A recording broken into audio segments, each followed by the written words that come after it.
Si ens posem a imaginar aquesta transició verda de la ciutat, doncs hi ha algunes propostes que se podien desenvolupar des d'avui mateix fins a l'horitzó que es proposa de 2030. Per exemple, una de les mesures que pense que podria tindre un gran impacte és orientar la compra pública alimentària als sistemes locals.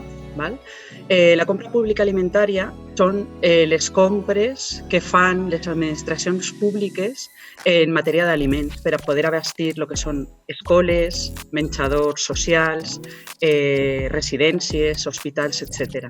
Aleshores, la gestió actual d'aquests diners normalment recauen en mans d'empreses multinacionals que s'abastixen fonamentalment de grans majoristes i no se té en compte el sector primari local.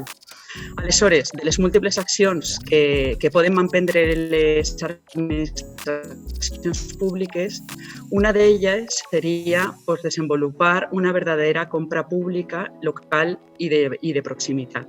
En el cas de la ciutat de València, per exemple, podria començar pels menjadors escolars municipals, que és el cas que tenim més explorats des del grup de compra pública del Consell Alimentari de la ciutat.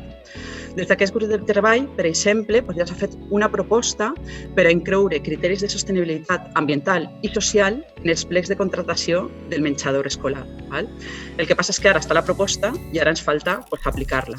Jo penso que avançar en menjadors escolars sostenibles, això podria suposar un potencial enorme per a revitalitzar l'economia i el sector primari.